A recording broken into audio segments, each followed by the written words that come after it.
이명박 저격수, 그건 좀 재미없고요. 너무 흔한 표현이라 네. 그냥 전문가요. 네. 이명박에 대해서 너무나 잘 알고 있다.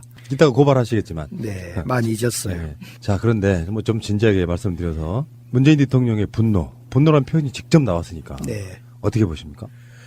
글쎄, 사람들은 문재인 대통령이 노무현 전 대통령의 죽음을 MB가 얘기해서 분노했다, 이렇게도 말하기도 하고, 또 오늘은 양정철 전 비서관 얘기를 들먹이면서 문재인 대통령이 마침 지갑에 노무현 전 대통령 유서를 넣고 다니면서 개인의 어떤 한풀이 때문에 분노했다, 이렇게도 이야기하는데, 저는 MB가 이 민주주의를 완전히 후퇴시킨 걸 반성도 못하고 변명하고 있고, 또 이 사법 질서를 완전히 자기 유리한 식으로 해석하면서 음해하고 모욕하고, 그거에 대해서 한마디 해야 되겠다 해서 나선 것 아니냐. 물론 MB가 자기의 불법을 마치 덮으려고 노무현 대통령 죽음까지 끌어들인 것에 대한 분노도 있었겠죠, 당연히.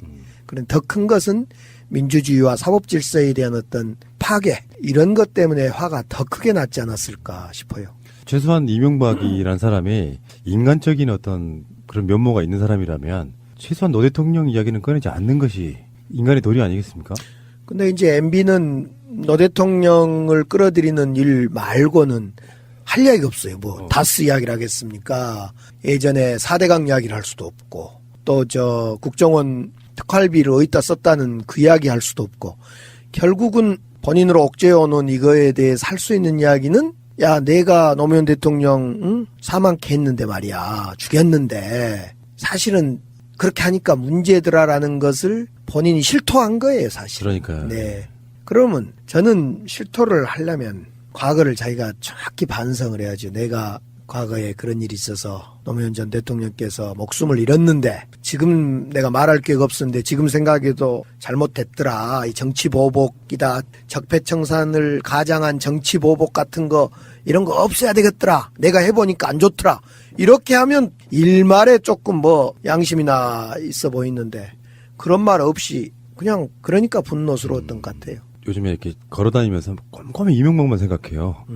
왜 저렇게 말을 했을까 하는 찾아보려고. 그러니까 국정원에 그런 시스템이 있는지조차 몰랐다고 했던 거짓말이 이제 좀 이해가 좀 돼요. 그러니까 지금 국정원이 줬다는 사람과 청와대에서 받아서 상납했다는 사람들의 증언이 복수로 나오고 있으니까 네. 이명박 입장에서는 원천적으로 아예 몰랐다라고 이야기를 하는 건데, 그 자체가 거짓말이라는 게 최근에 나오고 있는 걸로만 봐도 분명히 그게 느껴지거든요. 그러니까 원천적으로 우리는 그걸 받은 적도 없다, 그래서 시스템 자체를 몰랐다고 거짓말을 하고 있는데, 줬다는 사람과 받아서 상납했다는 사람의 복수의 증언들이 나오고 있는 걸 보면은, 그 이명박 기자회견은 아니고 그거 하는데 실제로 이명박을 옆에서 봤던 사람들은 이렇게 표현하더라고요. 엄청 떨고 있더라. 그러니까 네. 떨었다. 정두원 전 의원도 엄청 긴장하고 떨었다 그랬고, 정청래 의원은 기자회견장에 기침밖에 없었다, 이렇게도 표현을 했고. 근데 제가 볼 때는 이제 박근혜는 문고리 3인방이 막 이제 증언을 하고 구속이 되고 사실을 실토하니까, MB는 우리는 문고리 3인방은 없어 이러고 안심을 하고 있었잖아요. 그런데 이제 갑자기 김희중을 중심으로 해서 진실을 말하기 시작한 거예요. 그냥 진실이 아니라 가족 앞에 가족을 걸고 진실을 말하기 시작하니까 아 뜨거라 이러고 있고, 다스 사장 김성우 사장도 이제 본인이 살려면 뭐 진실을 말해야죠. 이러니까 아마 이제 우리한테 문고리 3인방이 없는 게 아니라 문고리 3인방 4인방이 있을 수 있겠구나. 예, 알겠습니다. 자세한 얘기는 잠시 후에 오겠습니다. 이번 설 명절에는 무엇을 준비해야 할지 고민이네요. 우진축산에서 만드는 호주산 소갈비가 있잖아요. 믿을 만한 제품인가요? 새날에서 광고에서 매년 매진이 되는 인기 상품이죠. 매년 매진이요? 어떤 상품이길래? 손질하기 전에 7kg래요. 이걸 잘 손질해서 5kg로 만든대요. 얼마나 잘 손질하겠어요. 가격은요? 12만 5천 원. 오, 요즘 호주산 소갈비 중국이 싹쓸이 한다던데 가격이 싸네요. 우진축산은 새날 고객님들과의 의리를 매우 중요하게 생각합니다. 주문 전화는요? 010-6277-3924 02-2634-6565 2월 9일에 일괄 발송합니다. 역시 명절에는 갈비찜이요. 아직도 홍삼만 드십니까? 이제 마카 산삼을 드십시오. 마카 산삼. 잉카인들이 즐겨 먹었던 남미 페루의 산삼. 인체에 꼭 필요한 31가지 미네랄과 18종의 아미노산을 함유한 천연 종합 영양제. 세계적인 슈퍼푸드로 인정받아 전 세계가 열광하는 그것. 바로 마카입니다. 페루의 마카와 우리나라의 산삼을 하나로 만들었습니다. 마카 산삼. 이게 다가 아닙니다. 20년 경력 전문가의 자문을 받아 우리 몸에 좋은 11가지 원료까지 하나로 만든 건강 푸드. 마카 산삼. 검색창에 마카 산삼 또는 영한 네이처를 검색하세요. 여보, 당신을 닮아서 아이들이 수학을 못하는 것 같아. 무슨 소리예요? 나 수학 정말 잘했다고요. 그 거짓말 실화냐? 그럼요. 수학은 자신이 얼마만큼의 실력인지를 아는 것이 중요해요. 이걸 메타인지라고 하는데 아웃풋 러닝 수학을 한번 가보세요. 오호, 인터넷 강의 계획 수립, 수강 여부, 수강 내용 등을 다 체크해주네. 그뿐만이 아니에요.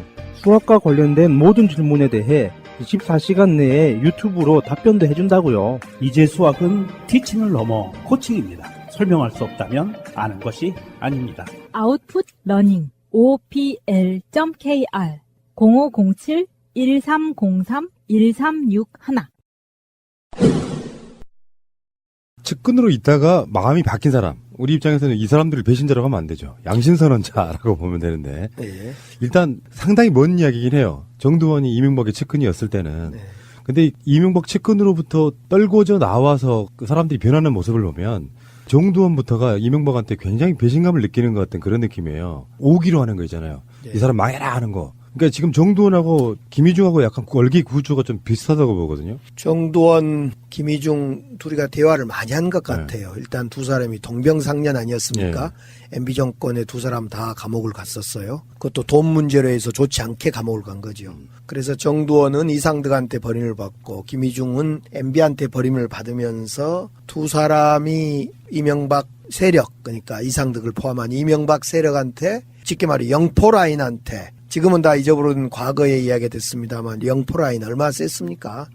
이 영포라인으로부터 완전히 배제되고, 근데 배제되는 과정에 이게 참 문제더라고요. 보통 정치적인 배제만을 하면 괜찮습니다. 그런데 정치적인 배제를 넘어서 지금은 자존심, 돈, 그리고 가족까지가 배제돼 버린 거 아닙니까? 예. 김희중 비서관 같은 경우는 아내가 자살을 하고 또 돈도 없고 자존심마저 완전히 팽개쳐져 버린, 이런 식으로 자존심과 돈과 가족이 배제되는 순간 이제 안 보이는 거죠. 모든 걸 잃은 거니까.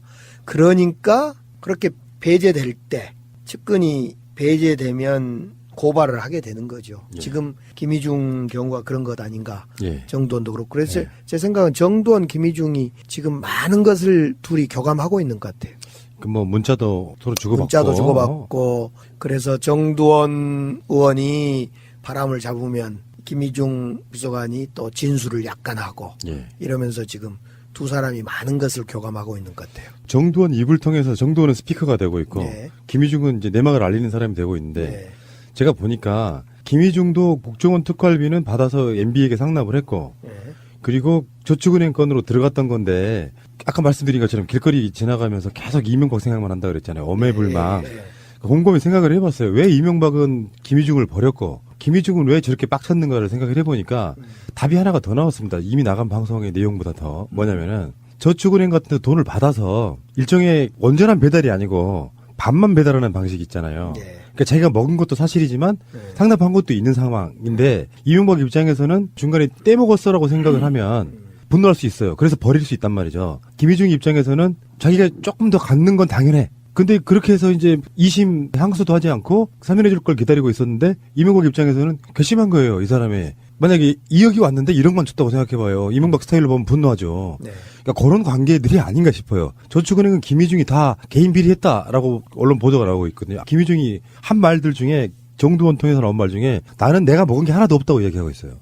그러니까 저축은행 건도 사실은 이명박한테 거의 대부분 갔을 가능성이 없죠. 서로 분노할 수밖에 없는 경우는 그 경우밖에 없어요. 그러니까 예를 들면 자기가 그냥 개인 비리로 자기 대통령 주군한테 피해를 끼쳤다면 자기가 분노할 일이 없잖아요. 네. 되치더라도. 근데 이명박은 왜 자기 분신 같은 사람을 내쳤을까? 중간에 갈라먹었다. 전 그렇게 보는 거예요. 서로 입장에서는 그게 화나고 분노할 수 있는 지점인데 어쨌건 지금 나오는 이야기 중에 이제 가장 좀 지저분한 거는 김윤옥 씨가 그 돈을 받아서 명품 사용하는 데 썼다. 미국 방문하면서 따로 챙겨갔다는 거 아니에요? 그 그것은 그 지금 발언은 매우 조심해야 됩니다. 지금 MB 측에서 고발하겠다는 거거든요. MB 이 배우자인 김윤옥 여사가 한때 그 대우조선해양 그렇죠, 대우조선해양 사장 연임 노비 했다. 그래서 아멕스 수표로 전달되었다. 이것 했다가 제가 민형사 고소당했습니다. 그래서 다행히 무죄는 받았는데 조심해야 됩니다. 그 말은. 저는 근데 지금 김희중 비서관이 또 MB가 서로 분노해서 내부 고발까지 되는 것은 이제 이유는 좀 더 지켜봐야 되겠는데 정두원, 김희중 두 사람이 내뱉는 지금 얘기가 심상치가 않아요. 예를 들면 특활비를 윤옥 영부인이 명품 사는 데만 쓰겠냐? 아니다. 민간인 사찰 입마금 선거 과정에서 큰 일이 있는데 세 가지 큰 일이 있는데 그 입마금으로 썼다 이렇게까지 이야기를 하고 있고요. 또 그 이야기를 좀 더 진전시키면 예전에 그 민간인 사찰 장진수 사건 입마금으로 5천만 원 줬던 이 돈도 그 돈이라는 것이 이제 다시 확인될 거고 또 하나는 정두원 의원이 뭐라고 하냐면 지금 박근혜 블랙리스트는 아무것도 아니다. 민간인 사찰은. 이명박 정부에서의 민간인 사찰 블랙리스트는 이보다 10배는 더 크다. 이렇게 예고를 하면서 사실상 MB 지금 수사가 블랙리스트 민간인 사찰 문제하고 특활비가 그 뭔가로 쓰여졌던 이쪽 수사로 지금 가는 방향이거든요. 예.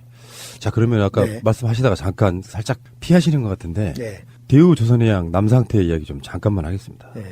2010년 11월 2일 국회 대정부 질문에서 우리 강기정 의원님께서 대우조선해양의 남상태 사장이 연임을 위해서 이명박 대통령의 부인인 김윤옥 여사에게 직접 로비를 했고 이 과정에서 $1,000짜리 여행자 수표를 다발로 전달했다는 의혹을 폭로했습니다. 근데 그 정보는 어디서 들으신 거예요? 밝힐 수는 없고요. 제가 재판 과정에도 안 밝혔어요. 아 그러셨구나. 두 사람으로부터 제보를 받았죠, 당시에. 그 두 사람 중에 한 사람은 어떤 사람이냐면 지금 죽고 없는 김재정, MB의 처남이죠. 예. 김재정과 김재정 부인이 지금 다스의 또 다른 소유주인 권모 씨 아닙니까? 권영미. 권영미. 그러니까 MB의 정확히 누구죠? MB의 처남댁. 부인. 예, 처남댁. 처남댁. MB의 처남댁인 권 씨를 통해서 김윤옥 여사한테 로비를 했다. 그 로비에 사용됐던 것이 아멕스 수표다. 저는 아멕스 수표가 뭔지를 몰랐어요. 이 여행자 수표라고 해서 아, 고액권이군요. 고액권 그냥 사인도 할 필요 없는 수표 중에도 여행자들이 쉽게 쓰는 수표라 그러네요. 그래서 제가 직접 은행에 가서 여행자 수표도 그 당시에 끊어보고 그랬어요. 그 수표 제가 가지고 있는데 그거 현금입니다. 이제 예. 보니까. 그래서 고액권인 그 아멕스 수표로 로비가 했다. 이걸 제보를 두 군데에서 받고 제가 나름대로 조사를 해서 타당성이 있어서 이걸 대정부 질의를 하게 된 거죠. 대우조선해양이라고 하는 회사가 망해가는 과정에서 남상태라고 하는 사람이 자기의 그 자리 보존을 위해서 네. 현직 영부인에게 로비했다는 거 아니에요? 그러니까 $1,000짜리라고 표현해서 얼마 안 되나 보다 하지만 이게 다발이면 어마어마한 돈일 거고. 네. 지금 김윤옥 씨가 국정원의 특활비를 받아서 명품으로 썼다는 것과 이것과 상당히 맥락이 좀 닿아요. 그런 돈을 안 받는 사람들이 아니고 네. 지금 우리가 머릿속에 지금 국정원 특활비와 대우조선해양만 생각하기 때문에 그렇겠지만 나라라고 하는 공간에서 얼마나 많은 사람들이 로비가 있을 거예요. 근데 웬만한 건 다 받아 드셨을 가능성이 저는 굉장히 높다고 보는 거거든요. 저는 일단 당시에 2010년에 이 제보를 받았을 때는 이 MB의 통로가 MB의 처남댁인 권모 씨로부터 통로가 됐다는 것 그런 구체적인 증언이 있어서 아주 구체적인 증언을 받고 대정부 질의에 이걸 대정부 질의를 하지요. 그리고 그 결과 저에게는 재판과 이어지는 청목회 비리 의원으로 다시 저에겐 탄압이 시작되죠. 요즘 블랙리스트 아니에요, 그것도? 사실은 블랙리스트죠. 예. 지금 의원님이 이명박 전문가로서 국회 대정부 질문에서 나왔던 이야기 때문에 정말 곤욕을 지르신 거 아니에요? 근데 나중에 2016년쯤 와서는 그게 다 사실로 또 밝혀지잖아요. 그렇죠. 대우조선 해양 문제는 그때 제가 2010년부터 밝히기 시작해서 지금까지 2016년까지 완전히 역대 대우조선 해양 사장 3명이 다 구속됩니다. 최근 1년 반 사이에요. 3명이 다 구속되고 그러니까 그때 당시 제가 문제 삼았던 남상태 사장을 비롯해서 그 후임 사장들이 전부 구속이 되고, 뿐만 아니라 제가 당시에 국회에서 밝혔던, 국감에서 밝혔던, 국정감사나 국회에서 밝혔던 모든 사실이 다 그 뒤로 확인됐고, 관련자들이 전부 구속되거나 사실로 확인돼 처벌받습니다. 예를 들면 이런 대목이 나와요. 제가 권재진 당시에 법무부 장관한테 그런 질의를 하고, 그것이 국회 속기록에 남아있는 얘기인데요. 제가 2012년 말 언제 국회 예결위 제가 간사일 때 예결위장에서 이렇게 권재진 장관한테 묻습니다. 장관님, 남상태 대우조선해양 사장의 부인의 통장에 알 수 없는 사람이 알 수 없는 돈 2억 4천 그리고 1억 몇천 해서 도합, 지금 정확한 수치는 기억나지 않는데 도합 4억에서 5억 되는 돈이 입금이 됐는데 그 돈에 수사를 했습니까? 그러니까 내사를 했습니다. 그러면 그 돈이 뭡니까? 그랬더니 잘못 들어간 돈이라고 해서 반환 조치하고 끝냈습니다. 내사 종결했습니다. 나도 그런 데라면 들어왔으면 좋겠네. 그래서 제가 이건 지금 국회 예결위장에서 법무부 장관과 제가 대화한 내용, 속기록에 있는 내용입니다. 아니 장관님 그거 이해가 됩니까? 2번에 걸쳐서 4억에서 5억가량 되는 돈이 대우조선해양 부인의 통장으로 들어왔는데 왜 들어온지도 모르고 수사해보니까 잘못된 돈이라고 돌려줬다. 이게 말이 돼. 삼척동자가 웃을 일 아닙니까? 그랬더니 아무튼 저희들이 수사해서 확인해보니 잘못된 돈이라고 해서 돌려줬고 수사를 마쳤습니다. 그런데 수사 과정에서는 이런 모든 사실이 다 확인된 거예요. 그렇죠. 새가 날아든다는 여러분들의 하트를 먹고 삽니다. 잊지 않으셨죠? 에피소드 제목을 누르고 플레이가 되면 오른쪽 위에 하트를 꼭 눌러주세요. 오늘도 감사합니다. 더 많은 분들이 들을 수 있도록 하트 꼭 눌러주세요. 이런 거 있잖아요. 우리는 이제 언론의 발표나 김희중 정도, 정도원 정도의 이야기만 듣고 이제 사실은 받아쓰기 하는 거의 경우 가까운데 의원님만큼이나 이명박 전문가가 한 사람 있죠. 기자 중에. 기자 중에요? 주진우 기자라고. 있죠. 주진우 기자가 쓴 트윗은 굉장히 좀 심각해 보였어요. 뭐냐면은 네. 이시영이 특활비를 많이 썼다. 명품백은 아무것도 아니다. 이런 표현이었어요. 네. 근데 그 말을 똑같은 말을 정두원 씨가 한단 말이에요. 명품 정도는 될 게 아니다. 그거는 약간 취미 느낌이다. 네. 그래서 지금 보도들을 이렇게 유심히 보니까 내곡동 사저 문제가 나옵니다. 그래서 어떤 보도는 지금 올라갔다가 내려갔다가 막 삭제되기도 하고 막 이 상황인데 어쨌든 간에 일부 언론의 보도에 의하면은 내곡동 사저에 특활비 6억 원이 들어갔다. 이렇게 되면 이제 명품백 뭐 몇천만 원짜리는 그거 아무것도 아닌 거죠. 그때 내곡동 사저 관련해서 국정조사도 하고 아주 의혹이 너무 많은 일이었습니다. 하셨죠 그때? 네, 직접 했고. 그게 전문가시잖아요. 예. 그건 지금은 다 잊어버렸어요. 사실은 세월의 기억이 세월이 지나면서. 당시에 이 땅을, 싼 땅을 비싸게 샀다. 이것도 있고요. 당시 시영 씨가 내곡동 땅을 사는데 사용한 11억 2천만 원 가운데 현금 6억 원은 이상은 다스 회장이 자택 부파기장에서 꺼내서 빌려준 돈으로 이렇게 조사가 됐어요. 변명이었겠죠. 이 중에 이 돈 6억 원은 자기 큰아버지가 준 거다 이렇게 이야기가 됐지만 사실은 그때 정확한 출처는 밝혀지지 않은 상태로 끝난 사건이거든요. 네, 예. 지금에 와서 그걸 되돌려 보니까 여러 가지 뭐 근거들이 있겠죠. 이제 주장하시는 분들이야. 그 돈이 출처 없이 둘러댔던 그 돈이 은행에 인출 기록도 없고 아무것도 없으니 자기 가장 가까운 친척의 장롱에서 나왔다 이렇게 말한 건 사실 믿을 수가 없는 상황이잖아요. 네, 예. 그때 정황으로 보면 국정원의 특활비였을 가능성이 100%다 이거예요. 그렇습니다. 당시에 내곡동 땅 자금 출처가 최대 현안이었는데 밝혀지지 않았는데요. 그것이 특활비일 가능성도 있고 또 다른 비자금일 수도 있고 그랬는데 아무튼 밝혀지지 않고 넘어갔던 거죠. 이 6억 원 정도가 만약에 내곡동 땅의 자금 중에 일부로 밝혀지면 국정원 특활비가 이제 어디까지 왔냐면은 대통령 영부인의 명품을 사는 데도 쓰이고 쌈짓돈 뭐 이런 개념 있잖아요. 용돈 쓰시라고 뭐 몇천만 원 정도는 기본으로 몇 억 정도는 전달해주고 이명박의 아들인 이시영한테도 쓰이는 거고 이명박 자체는 국정원 특활비로 사실 가장 파렴치한 비리를 한 거 아니에요. 심지어 당시 국정원 기조실장이 이명박을 독대해가지고 이렇게 쓰시면 안 된다고까지 진언했다고 하니까 이거는 어마어마한 역대급 비리, 박근혜보다 더 심각한 비리 아닙니까? 그렇죠. 지금 박근혜 대통령의 비리도 지금 여러 가지가 아직도 수사가 진행되고 있지만 이명박 비리는 지금 앞서 정두원 또 여러분들이 주진우 기자, 여러분들이 김희중 비서관 등등이 막 발언한 거 보면 민간인 사찰, 특활비에 민간인 사찰 용도로 쓰인 것 등등으로 내곡동 사저에 쓰일 수 있다는 의혹 등등이 막 터져 나오고 있는데요. 이 정도 되면 정돈 씨가 이야기하듯이 박근혜보다 10배 이상의 블랙리스트를 작성했다라는 이야기와 더불어 큰 폭발력을 가지고 있는 것 같아요. 예. 당시에 제 기억에 내곡동 사저 땅 구입 문제가 하나는 이제 그 돈이 어디서 났을까라는 것이 하나가 저희들이 그 풀리지 않는 의혹이었고요. 또 하나는 당시에 시가보다 훨씬 비싸게 땅을 샀어요. 그러니까 이시영이는 실제보다 싸게 사고 예. 그리고 경호처 내곡동이 가게 되면 이제 경호 그랬습니다. 훨씬 경호처는 비싸게 샀죠. 국가 돈으로 하니까 네. 비싸게 사고 이시영은 싸게 사서 이걸 n분의 1로 하면 자기 돈은 적게 들어가고 맞습니다. 국가 돈은 많이 들어가는. 네. 정말 꼼꼼하죠. 이 대단한 그 뭡니까 자산 불리는 걸 뭐라 그러죠? 재테크에 엄청 재테크에 유명한 거. 아주 뛰어난. 의원님이 그런 재테크를 배우셨어야 돼요. 그렇죠. 주공 아파트인가요? 시형 아파트인가요? 200만 원짜리. 아버지가 물려주신 재산, 유산. 그래서 사실은 흑수저인 우리 의원님이 국회의가 생각해보세요. 이제 이명박은 거대한 권리액 같은 거예요. 국회에 가가지고 죄송해요. 이런 표현 저는 이렇게 계속 쓰고 싶습니다. 우리 촌놈 강기정 의원님께서 그 국회 의사당에서 그거를 막 발표 폭로를 하니까 범국가적으로 벌떼처럼 달려들어가지고 사실 탄압한 거 아니에요. 그때는 종편까지 있어가지고요. 제가 완전히 이상한 사람 돼버렸죠, 그때. 그러니까 일반 민초에 가까운 우리 국회의원이라도 의원님이 그러고 있을 때 정말 사악한 이 골리앗은 그걸 갖고 막 갖고 놀았던 거예요. 나중에 몇 년 지나고 나면 사실은 그 말이 맞아. 네.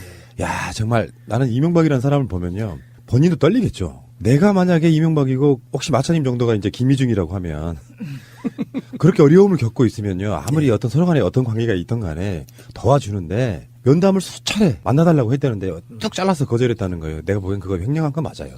반띵해버린 거야, 김희중도. 그래서 이명박은 분노하고 있는 거고. 제가 기억나는 것이 지난번 한번 우리 이 자리에서 말씀을 드렸는가 모르는데 제가 원주교도소 이제 감옥을 한 7군데 살다가 돌아다니다 보니까 인연이 돼서 원주교도에 살고 있는데 그때 누구를 만나냐면 김태촌을 만납니다. 우리 서방파 보수 김태촌. 김태촌을 만나서 이렇게 대화를 이렇게 많이 했죠. 그때 당시에. 근데 당시에 김태촌 서방파 두목의 재판에 누가 증언을 많이 하냐면요. 자기의 핵심 신복들이 쉽게 말해 변심을 해서 증언을 해요. 김태촌에게 불리한 증언을. 그래서 그때 당시만 하더라도 김태촌은 조금 지금은 고인이 돼버렸습니다마는 좀 의리가 없다. 밑에 부하들이 김태촌만 믿고 때로는 칼을 들고 못된 짓도 하고 시킨 대로 했는데 그 부하들이 감옥 가고 어렵고 그러면 그 가족들이 못 살고 그러면 김태촌이 가지고 있는 돈을 나눠야 되는데 그동안 모아놨던 돈 이런 걸 나눠야 되는데 그걸 안 나눴다는 거예요. 그러니까 이제 맞아요. 조폭들은 돈 때문에 변심을 하기도 하는데 꼭 돈 때문이었겠어요. 이 김희중 비서관 경우도 돈과 자존심과 아내까지 잃어가면서 모든 것을 MB와 함께 했는데 MB가 주는 것은 사면도 안 주죠. 면담도 안 해주죠. 아내의 죽음 앞에 그 흔한 국화꽃 한 송이도 안 바치죠.